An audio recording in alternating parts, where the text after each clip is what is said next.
തിരുവചന സന്ദേശങ്ങൾ ശ്രവിക്കുന്നതിനായി ഭാഗ്യവചനധാര ഇന്ന് തന്നെ സബ്സ്ക്രൈബ് ചെയ്യുക. ദൈവം നിങ്ങളെ അനുഗ്രഹിക്കട്ടെ. ത്രിയേക ദൈവത്തിന് സ്തുതി.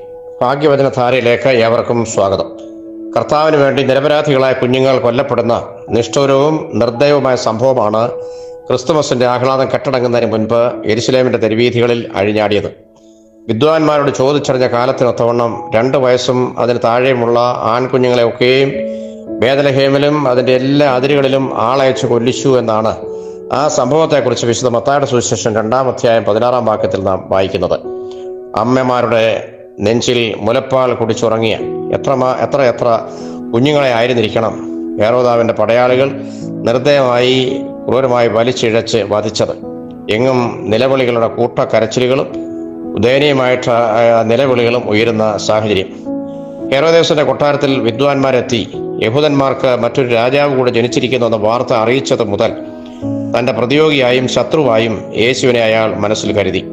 യേശുവിനെ വകവരുത്തുവാൻ പദ്ധതികൾ ആസൂത്രണം ചെയ്തു. അതിലേറ്റവും കൃത്യവും പഴുതുകളില്ലാത്തതും എന്ന് അയാൾ കരുതിയ പദ്ധതിയാണ് 2 വയസ്സിന് താഴെയുള്ള കുഞ്ഞുങ്ങളുടെ ക്രൂരമായ വധം.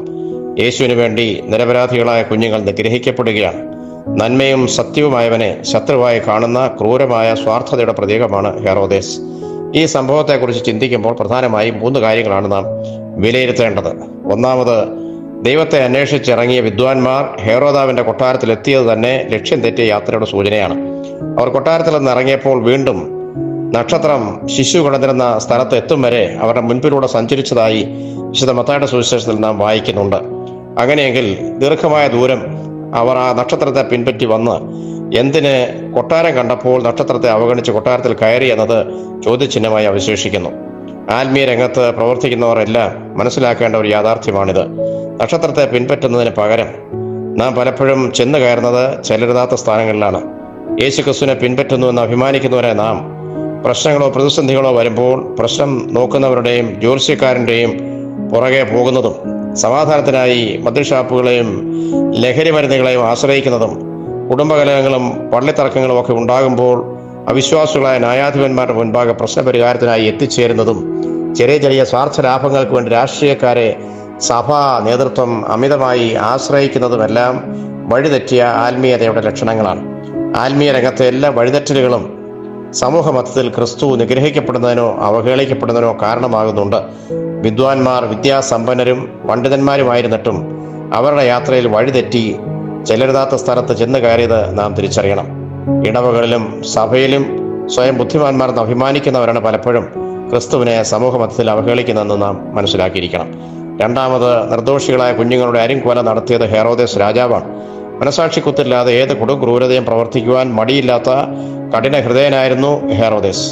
തൻ്റെ മരണത്തിൽ ജനങ്ങളാരും കരയുകയില്ല എന്ന് ബോധ്യപ്പെട്ട ഹെറോദേസ് തൻ്റെ രാജ്യത്തിലെ ഉയർന്ന 70 ഉദ്യോഗസ്ഥരെ കള്ളക്കേസിൽ ഉൾപ്പെടുത്തി ജയിലിൽ അടച്ചതായാണ് ചരിത്രം.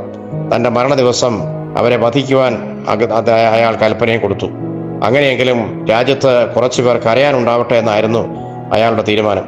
അത്രയ്ക്ക് കൊടും ക്രൂരനായിട്ടാണ് ഹെറോദേസിനെ ചരിത്രം രേഖപ്പെടുത്തിയിരിക്കുന്നത്. തൻ്റെ സ്ഥാനമാനങ്ങൾക്ക് കോട്ടം വരരുത്, തൻ്റെ അധികാരത്തിൻ്റെ ചെങ്കോൽ തൻ്റെ കയ്യിൽ തന്നെ ഉണ്ടാവണം, തന്നേക്കാൾ വലിയവനായി മറ്റൊരാൾ രാജ്യത്തുണ്ടാവരുത് തുടങ്ങി അഹങ്കാരിയായ ഒരു ഏകാധിപതിയുടെ ദുരഭിമാനം ആണ് ഇവിടെ നിരപരാധികളായ കുഞ്ഞുങ്ങൾ രക്തസാക്ഷികളാവേണ്ടി വന്നത്. തന്നേക്കാൾ നല്ല ബലി തൻ്റെ സഹോദരൻ ദൈവത്തിന് സമർപ്പിച്ചു എന്ന് കണ്ടപ്പോൾ അവൻ്റെ രക്തത്തിന് വേണ്ടി ദാഹിച്ച കായേനും ഒരു മുന്തിരിത്തോട്ടം തനിക്ക് ചീരത്തോട്ടമാക്കണമെന്ന് മോഹിച്ചപ്പോൾ നിർദോഷിയായ നാബോത്തിനെ കല്ലെറിയിച്ച് കൊലപ്പെടുത്തിയ ഇസബേലും തൻ്റെ വഴിവിട്ട ജീവിതം ചൂണ്ടിക്കാട്ടിയ സ്നാപക യോഹന്നാന്റെ തല വെട്ടി താലത്തിലെടുത്ത് സന്തോഷിച്ച ഹെറോദ്യായുമെല്ലാം വേദപുസ്തകത്തിൽ നാം കാണുന്ന ഹെറോദേസിന്റെ പ്രതിനിധികളാണ്. ഇന്നും ഹെറോദാവിന്റെ പിൻഗാമികൾ നമ്മുടെ ഇടവക പരിസരങ്ങളിലും കുടുംബത്തിനകത്തും സമൂഹത്തിലുമൊക്കെ വിഹരിച്ച് തക്കം പാർത്ത് വിളയാട്ടം നടത്തിക്കൊണ്ടിരിക്കുന്നതായിട്ട് നാം കാണുന്നുണ്ടല്ലോ. നിരപരാധികളെന്നും നിർദ്ദയം വധിക്കപ്പെടുന്ന എത്രയെത്ര സംഭവങ്ങൾ നിത്യേന സാമൂഹ്യ മാധ്യമങ്ങളിലൂടെ നാം കണ്ടുകൊണ്ടിരിക്കുന്നു. ക്രൂരതയുടെ തേരോട്ടം നിർബാധം ഇന്നും തുടർന്നുകൊണ്ടേ ഇരിക്കുകയുമാണ്. മൂന്നാമത്, നിരപരാധികളായ കുഞ്ഞുങ്ങളുടെ വധങ്ങൾക്ക് പിന്നിൽ അന്നത്തെ മതപുരോഹിതരുടെ പങ്കും തള്ളിക്കളയാനാവില്ല. ഹെറോദേസ് ആലോചന ചോദിച്ച മതപുരോഹിതന്മാർക്കും ശാസ്ത്രിമാർക്കും ലോകരക്ഷകനായ യേശുവിനെ കുറിച്ചുള്ള പ്രവചന പൂർത്തിയെക്കുറിച്ചും യേശുവിൻ്റെ ദൈവത്വത്തെക്കുറിച്ചും ഹെറോദാസിനെ ബോധ്യപ്പെടുത്താമായിരുന്നു. പക്ഷെ അവർ അത് ചെയ്യാതെ അവർ ഹേരോദാസിന്റെ മുൻപിൽ യേശു ക്രിസ്തുവിനെ തള്ളിപ്പറയുകയാണ് ചെയ്തത്. അവരെ സംബന്ധിച്ചിടത്തോളം അവരുടെ ദേവാലയവും ആരാധനയും ആചാരാനുഷ്ഠാനങ്ങളും മാത്രമായിരുന്നു അവർക്ക് വലുത്. യേശു അവർക്കൊരു വിഷയമോ പ്രശ്നമോ രക്ഷകനോ ഒന്നും ആയിരുന്നില്ല. മതത്തിന്റെ ചട്ടക്കൂട്ടുകൾ തകർക്കപ്പെടരുത്, തങ്ങളുടെ സുരക്ഷിതത്വം മാത്രമായിരുന്നു അവരുടെ ലക്ഷ്യം. ദൈവഭയമില്ലാത്ത മതബോധം ആത്മീയതയെ അന്ധത പിടിപ്പിക്കും, നിസ്സംഗമാക്കും. ഈ ആചാര്യന്മാരുടെ ആത്മീയ അന്ധതയും നിസ്സംഗതയും നിരപരാധികളുടെ മതത്തിന് കാരണമായി തീർന്നു. നീതി നിമിത്തം ഉപദ്രവിക്കപ്പെടുന്നവർ ഭാഗ്യവാന്മാർ, സ്വർഗരാജ്യം അവർക്കുള്ളത് എന്ന നമ്മുടെ കർത്താവിൻ്റെ വചനം ധ്യാനിച്ച് കുഞ്ഞ് സഹോദരന്മാർക്ക് വേണ്ടി നമുക്ക് പ്രാർത്ഥിക്കാം. സഹോദരന്മാരുടെ പ്രാർത്ഥന നമുക്കും കോട്ടയായിരിക്കട്ടെ. ദൈവം നമ്മെ അനുഗ്രഹിക്കട്ടെ. നന്ദി, നമസ്കാരം.